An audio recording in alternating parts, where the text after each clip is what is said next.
Hello అండి. ఈ వీడియోలో లవ్ ఫార్ములా ఎపిసోడ్ 2 చూద్దాం. ఎపిసోడ్ 1 లింక్ ఈ వీడియో డిస్క్రిప్షన్‌లో ప్రొవైడ్ చేశాను. ఫస్ట్ ఆ వీడియో చూసి ఇది ఫాలో అవ్వండి. లేకపోతే కన్‌ఫ్యూజ్ అయిపోతారు. ఛానెల్‌ని ఎవరైనా సబ్స్క్రైబ్ చేసుకొని వాళ్ళు ఉంటే తప్పకుండా సబ్స్క్రైబ్ చేసుకోండి. పక్కనే ఉన్న బెల్ ఐకాన్ కూడా ఆన్ చేసి పెట్టుకోండి ఫర్దర్ అప్డేట్స్ కోసం. ఎపిసోడ్ స్టార్టింగ్‌లోనే శంఖ్ వచ్చేసి ఓన్లీ జియాని మాత్రమే అక్కడ ఉండమని చెప్తాడు కదా! ఎక్స్‌ట్రా ట్రైనింగ్ ఉంది నీకని చెప్పేసి. సో, అందరిని వెళ్ళిపోమని చెప్తాడు గ్రౌండ్‌లో. తనకి మాత్రం ఇంకా యాక్టివిటీస్ చేస్తూనే ఉంటాడనమాట. తనకి చాలా నీరసం వచ్చేస్తుంది. ఇప్పటికే చాలా చేసేసాను ఇక చాలు అంటే, "ఏంటి నువ్వు చాలా స్ట్రాంగ్ అనుకున్నావు ఇంత వీకా? ఇలాంటి వాళ్ళు మా క్లబ్‌లో పనికిరారు. సో, నువ్వు క్విట్ అవ్వడం బెస్ట్" అన్నట్టు చెప్తాడు. ఆ మాట అనగానే తన మనసులో ఇతను ఇదంతా కావాలని చేస్తున్నాడో నాకు బాగా అర్థమవుతుంది. బట్ క్విట్ అయితే నేను అవ్వలేను. ఎందుకంటే నాకు స్కాలర్‌షిప్ అమౌంట్ కావాలంటే క్రెడిట్స్ ఎక్కువ కావాలి. ఈ క్లబ్‌లో జాయిన్ అయితేనే ఎక్కువొస్తాయి. నాకు ఇక వేరే ఆప్షన్ లేదు. ఏం చేయాలో కూడా అర్థం కావట్లేదని చెప్పి, నేను మీకు చెప్పాను క్విట్ అవుతానని, చేస్తాను అని చెప్పేసి తను పాపం ఎక్సర్సైజ్ చేస్తూ ఉంటుందనమాట అతను చెప్పినట్టుగా.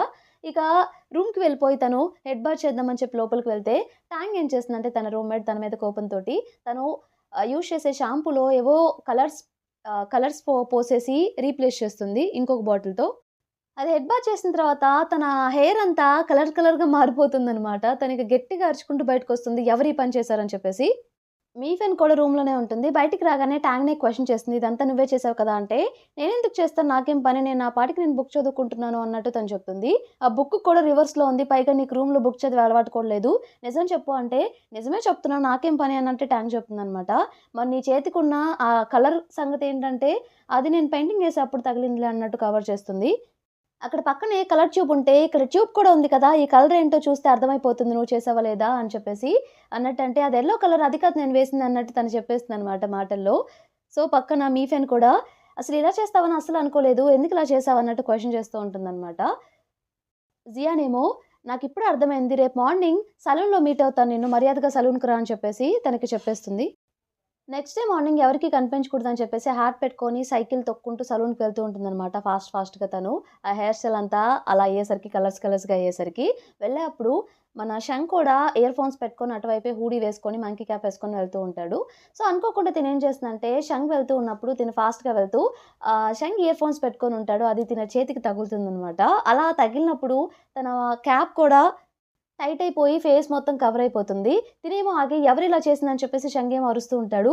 వామ్మో! షంగ చచ్చానురా బాబు చూసాడంటే నా పని అయిపోయింది. ఇక ట్రైనింగ్‌లో నా అంతు తేలుస్తాడని చెప్పేసి నన్ను అస్సలు చూడకూడదు ఏదో ఒకటి చేయాలని చెప్పేసి ఉండండి తీస్తున్నానని చెప్పేసి హడావిడిగా ఇయర్ ఫోన్స్‌ని తీసేసి ఫేస్ కనిపించకూడదని చెప్పేసి షంగ్‌ని అటువైపు తోసేసి తిను ఫాస్ట్‌గా సైకిల్ తొక్కుంటూ వెళ్తూ ఉంటుందనమాట. బట్ అన్‌ఫార్చునేట్‌లీ ఆ హ్యాట్ కూడా కింద పడిపోతుంది. షంగ్ వచ్చేసి తిన్ని బ్యాక్ సైడ్ నుంచి చూస్తాడు. ఇదేంటి తిని హెయిర్ ఎవరసలు తిని హెయిర్ ఏంటి కలర్స్‌గా ఉందని చెప్పేసి అనుకుంటాడనమాట. వీళ్ళక్కడ కెఫేకి వెళ్తారనమాట. మన షంగ్ ఫ్రెండ్స్ ఇద్దరున్నారు కదా! మంకీ ఇంకా యువాన్. సో, కెఫేకి వెళ్ళి అక్కడ మంకీ వచ్చేసి షీని క్వెషన్ చేస్తాడు. "ఏంటి ఈరోజు ఎంతమందున్నారంటే" యువాన్‌కే థాంక్ యూ చెప్పాలి. అతని ఫ్యాన్సే వీళ్ళంతా అన్నట్టు తను చెప్తాడు. అప్పుడే షంగ్ కూడా లోపలికొస్తాడు. షంగ్ లోపలికి రాగానే తన హ్యాట్ అక్కడ పడిపోయినప్పుడు ఆ హ్యాట్ కలెక్ట్ చేసుకొనొస్తాడనమాట. ఏమైందని వాళ్ళ ఫ్రెండ్స్ క్వెషన్ చేస్తే, "ఇందాక ఎవరో ఒక అమ్మాయి నన్ను ఇచ్చేసింది. ఎవరో చూద్దామంటే ఫేస్ చూడలేదు. బ్యాక్ సైడ్ నుంచి చూసాను. కలర్‌గా ఉంది తన హెయిర్" అంటే మంకీ, "ఏంటో కర్లీ హెయిర్ అమ్మాయి, తర్వాత కలర్ హెయిర్ ఉన్న అమ్మాయి ఇలాంటి వాళ్ళే నీకు తగులుతున్నారు ఈ మధ్య" అన్నట్టు తను చెప్తాడు.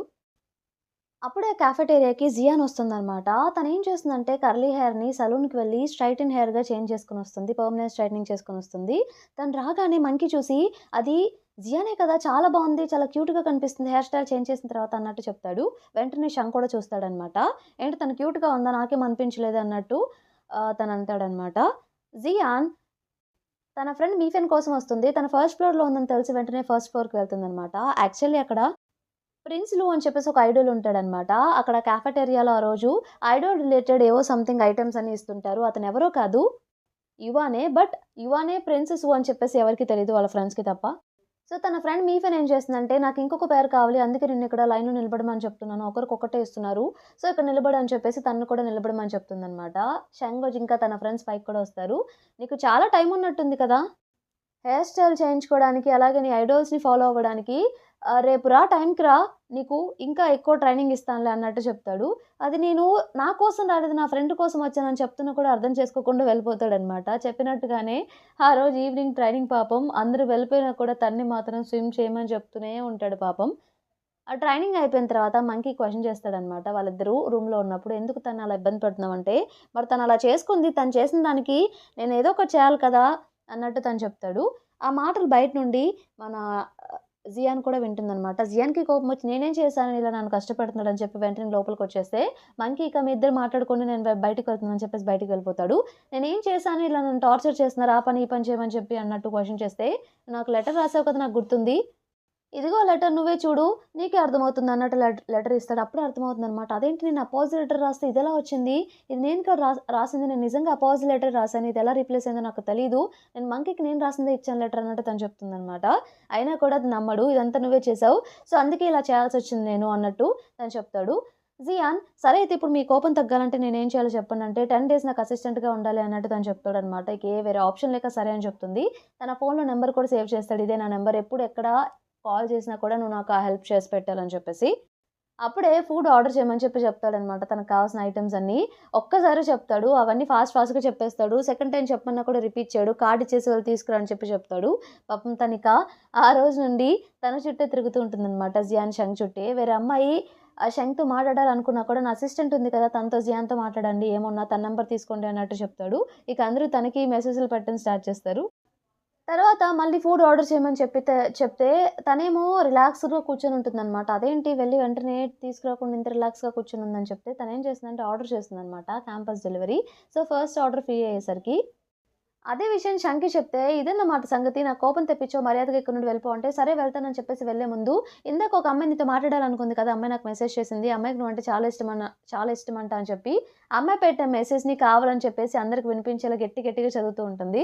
షంగ్ కొంచెం ఎంబారసింగ్‌గా ఫీల్ అయ్యి వెళ్ళిపోతూ ఉంటాడనమాట. షంగ్ వెళ్ళిపోతున్నా తనని ఫాలో అవుతూ కావాలని ఆ మెసేజ్ చదువుతూ అలానే కంటిన్యూ చేస్తూ ఉంటుంది. షంగ్ ఇక నాకు మీటింగ్ ఉంది అని చెప్పేసి ఒక మీటింగ్ రూమ్‌లోకి వెళ్ళిపోతాడనమాట. అప్పుడు ఇక సైలెంట్‌గా బయటకొచ్చేస్తుంది తను. జియాన్. నెక్స్ట్ సీన్‌లో షంగ్ ఇంకా షీ ఇద్దరు లైబ్రరీకి వెళ్తారు. షంగ్ ఏం చేస్తాడంటే ఎప్పటిలాగే ఒక మ్యాథమెటిషియన్ తన ఫేవరెట్ ఫీమేల్ మ్యాథమెటిషియన్ బుక్ తీసుకొస్తాడు. తీసుకొచ్చేసి న్యూస్ పేపర్‌లో ఏదో టఫ్ క్వెషన్ వచ్చిందని చెప్పి దాన్ని సాల్వ్ చేయాలని చెప్పి ఒక పేపర్‌లో ఆ క్వెషన్ రాస్తాడనమాట. సాల్వ్ చేద్దామని చెప్పేసి అంటూ ఉంటే నేను వెళ్తున్నాను నాకు వేరే పనుందంటే, అవునా వెళ్తున్నావా? సరే నేను కూడా వస్తానని చెప్పేసి ఇద్దరు ఇక ఆ బుక్‌ని అక్కడ లైబ్రరీలోనే ఒక ప్లేస్‌లో పెట్టేస్తాను వెళ్ళిపోతాడు షీతో పాటు. అదే టైంకి మన జియాన్ ఇంకా తన ఫ్రెండ్ కూడా మీఫెన్ కూడా వస్తారనమాట. జియాన్ కూడా మ్యాథమెటిక్స్ టెక్స్ట్ బుక్స్ కోసమే వెయిట్ చేసి అక్కడ సెర్చ్ చేస్తూ ఉంటుంది. తనకి ఏ టెక్స్ట్ బుక్ అయితే మన షంగ్ అక్కడ పెడతాడో ఆ బుక్‌నే తను తీస్తుంది. ఆ బుక్‌తో నార్మల్‌గా తనేదో సాల్వ్ చేద్దామని చెప్పి తీసుకుంటే అందులో షంగ్ పెట్టిన పేపర్ కూడా చూస్తుంది. ఆ క్వెషన్ చూడగానే ఇది కొంచెం టఫ్‌గా ఉంది. దీన్ని సాల్వ్ చేయడానికి ట్రై చేద్దాం అని చెప్పేసి తను సాల్వ్ చేస్తూ ఉంటుందనమాట. మీఫెన్ ఏమో "ఏం చేస్తున్నావు నువ్వు" అంటే నేను ఒక టఫ్ ప్రాబ్లమ్ వచ్చింది. దాన్ని సాల్వ్ చేయడానికి ట్రై చేస్తున్నానంటే, "ఏంటి నువ్వు మరెందుకు మ్యాథ్స్ చూజ్ చేసుకోలేదు నీ డొమైన్" అంటే, నాకు మ్యాథమెటిక్స్ అంటే చాలా ఇష్టం. బట్ సైకాలజీ అంటే ఇష్టం. ఎందుకంటే పీపుల్‌కి హెల్ప్ చేయాలని చెప్పి నా లైఫ్‌లో అనుకున్నాను. అందుకే సైకాలజీ చూజ్ చేసుకున్నాను అన్నట్టు తను చెప్తుందనమాట. ఆ ప్రాబ్లమ్ ఫైనల్లీ తను సాల్వ్ చేసి అదే బుక్‌లో పెట్టేసి, ఆ బుక్‌ని అక్కడ పెట్టేసి తను వెళ్ళిపోతుంది మీఫెన్‌తో. నెక్స్ట్ డే మార్నింగ్ షెంగ్ ఏం చెప్తాడంటే 9 ఏఎంకి స్విమ్మింగ్ క్లబ్‌ది సెకండ్ ఫ్లోర్ క్లీన్ చేయాలన్నట్టు తనతో చెప్తారు. ఇప్పుడు తన అసిస్టెంట్ కాబట్టి. సరే అని చెప్పి ఎర్లీ మార్నింగ్ అది క్లీన్ చేద్దామని చెప్పి అక్కడికి వెళ్లి చూస్తే అక్కడ చాలా బోర్డ్స్ ఉంటాయన్నమాట. చాలా పెట్టెలుంటాయి. అదేంటి ఇలా ఉందని చెప్పి లోపలికి వెళ్లి చూస్తే అక్కడ ఒక క్లైంబింగ్ జిమ్ కనిపిస్తుందన్నమాట. ఏంటి క్యాంపస్‌లో ఏదో ఒకటి ఉందని తెలీదే ఇప్పుడే చూస్తున్నానని చెప్పేసి తను అనుకుంటుంది. సరే అని చెప్పేసి క్లీన్ చేస్తూ ఉంటుంది.